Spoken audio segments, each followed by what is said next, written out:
નમસ્કાર. આજે આપણે સંસ્કૃતની એક ખૂબ જ મજેદાર દુનિયામાં સફર કરવાના છીએ. આપણે મળીને પ્રહેલિકાહ એટલે કે સંસ્કૃતના કેટલાક રસપ્રદ ઉખાણા ઉકેલીશું. ચાલો આપણી બુદ્ધિને થોડી કસીએ. તો તૈયાર છો એક મજેદાર ચેલેન્જ માટે? આપણે સાથે મળીને જોઈશું કે સંસ્કૃતના પ્રાચીન કોયડાઓને આપણે કેટલી જલ્દી ઉકેલી શકીએ છીએ. આ એક રમત જેવું જ છે. તો ચાલો સૌથી પહેલાં તો સંસ્કૃત ઉખાણાની આ અદ્ભુત દુનિયાને સમજીએ. આ ખાલી કોયડા નથી હો, આ તો ભાષા, સંસ્કૃતિ અને બુદ્ધિનો એક સુંદર સંગમ છે. પણ આ પ્રહેલિકા છે શું એ તો જાણી લઈએ. તો પ્રહેલિકા આ છે શું? સાવ સહેલા શબ્દોમાં કહીએ તો એ સંસ્કૃત ભાષાનો એક કોયડો કે ઉખાણું છે. પણ એનાથી પણ વિશેષ એ બુદ્ધિ અને જ્ઞાનની કસોટી કરવા માટે જ બનાવવામાં આવ્યું છે. એ આપણને સીધો જવાબ આપવાને બદલે છુપાયેલો અર્થ શોધવા માટે મજબૂર કરે છે. સરસ. હવે આપણે જાણીએ છીએ કે પ્રહેલિકા શું છે, તો પછી રાહ શેની જોવાની?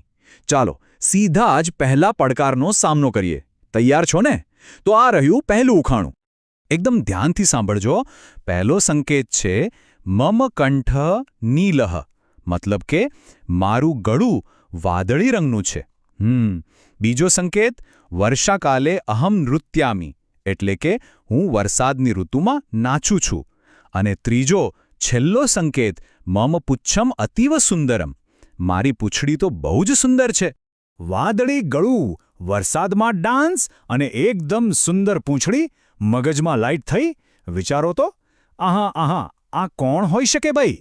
અને સાચો જવાબ છે મયુરહ, એટલે કે આપણો રાષ્ટ્રીય પક્ષી મોર. અરે વાહ! મને ખાતરી છે કે ઘણા લોકોએ તરત જ જવાબ વિચારી લીધો હશે. એનું વાદળી ગળું, વરસાદમાં એની કળા અને એના અદ્ભુત પીંછા, બધા સંકેતો એકદમ પરફેક્ટ હતા. ચાલો, એકદમ સરસ. હવે બીજું ઉખાણું જોઈએ. આ કદાચ થોડું સહેલું લાગશે. ધ્યાન આપજો. અહં છાયા દદામી, મતલબ હું છાંયડો આપું છું. અહં ફલમ દદામી, હું ફળ આપું છું. અને અહં પુષ્પમ અપી દદામી, હું ફૂલ પણ આપું છું. છાંયડો, ફળ અને ફૂલ, આ બધું જ આપણને કોણ આપે છે? વિચારો. અહંકઃ, હું કોણ છું? એકદમ સાચું. જવાબ છે વૃક્ષઃ, એટલે કે ઝાડ. આ તો સાવ સહેલું હતું ખરું ને? વૃક્ષ જે આપણને જીવન માટે કેટલી બધી વસ્તુઓ આપે છે. ખૂબ સરસ. અત્યાર સુધી તો બરાબર ચાલી રહ્યું છે. હવે થોડા વધુ ઊંડા ઉતરીએ અને કેટલાક વધુ મજેદાર ઉખાણા જોઈએ. જેમ જેમ કોયડા અઘરા થતા જશે તેમ તેમ મજા પણ વધતી જશે. તો હવે આવે છે ત્રીજું ઉખાણું. આના પર ખાસ ધ્યાન આપજો. પહેલો સંકેત અહમ હિમાલયે વસામી, એટલે કે મારું ઘર હિમાલયમાં છે. બીજો સંકેત અહમ ગંગામ ધારયામી, હું ગંગાને ધારણ કરું છું. અને હવે સૌથી મોટો સંકેત મમ નેત્રત્રયમસ્તિ, મારે 3 આંખો છે. 3 આંખો, હિમાલયમાં નિવાસ અને ગંગા નદીને પોતાની જટામાં ધારણ કરનાર, આટલું શક્તિશાળી વર્ણન કોનું હોઈ શકે? વિચારો. અહમ કહ, હું કોણ છું? અને સાચો જવાબ છે દેવાધિદેવ મહાદેવ શંકરઃ. ખરેખર કેટલું અદ્ભુત ઉખાણું હતું આ. બધા જ સંકેતો સીધા ભગવાન શિવ તરફ જ ઇશારો કરી રહ્યા હતા. સારું, હવે પછીનું ઉખાણું આપણા બધા માટે ખૂબ જ ખાસ છે. સાંભળો. મમ ઉત્તરે હિમાલયઃ, એટલે કે મારી ઉત્તરમાં હિમાલય છે. મમ દક્ષિણે સાગરઃ, મારી દક્ષિણમાં સાગર છે. અને મમ ધ્વજઃ ત્રિવર્ણઃ, મારો ધ્વજ 3 રંગનો એટલે કે ત્રિરંગો છે. અહીં એક નાનકડી વાત પર ધ્યાન આપજો. પ્રશ્ન અહમ કહ નથી, પણ અહમ કા છે. અહીં પુલ્લિંગ કહને બદલે સ્ત્રીલિંગ કા વપરાયો છે. આ બહુ મોટો સંકેત છે. તો હવે વિચારો, હું કોણ છું?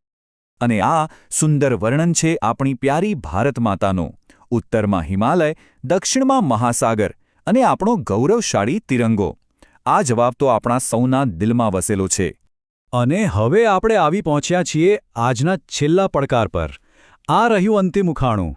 અહમ પુસ્તકાલયે વસામી, હું લાઇબ્રેરીમાં રહું છું. અહમ જ્ઞાનમ દદામી, હું જ્ઞાન વહેંચું છું. અને સૌથી મહત્વની વાત, અહમ લોકમિત્રમસ્મી, હું લોકોનો સાચો મિત્ર છું. લાઇબ્રેરી જેનું ઘર છે, જે જ્ઞાનનો ભંડાર છે અને જે લોકોનો મિત્ર છે. આ શું હોઈ શકે? અહીં પ્રશ્ન છે અહમ કિમ, મતલબ કે હું શું છું? કારણ કે જવાબ કોઈ વ્યક્તિ નથી પણ એક વસ્તુ છે. વિચારો તો. અને સાચો જવાબ છે પુસ્તકમ, એટલે કે પુસ્તક, જ્ઞાનનો સાગર અને સૌનો સાચો મિત્ર. અને આની સાથે જ આપણી ઉખાણા ઉકેલવાની આ મજેદાર સફર અહીં પૂરી થાય છે. કેવી મજા આવી નહીં? આ ઉખાણા ઉકેલવામાં ખૂબ મજા આવી. તો ચાલો એક નજર ફેરવી લઈએ કે આ મનોરંજક સફરમાંથી આપણે શીખ્યા શું. જોયું ને, દરેક ઉખાણાનો જવાબ એના સંકેતોમાં જ છુપાયેલો હતો. જેમ કે મોરનું વાદળી ગળું, વૃક્ષની ઉપયોગિતા, ભગવાન શિવના 3 નેત્ર, ભારત માતાની ભૌગોલિક ઓળખ અને પુસ્તકનું જ્ઞાન. દરેક સંકેત આપણને સાચા જવાબ સુધી દોરી ગયો. અને હા, આ રમત રમતા રમતા આપણે સંસ્કૃતના કેટલાક નવા શબ્દો પણ શીખી ગયા.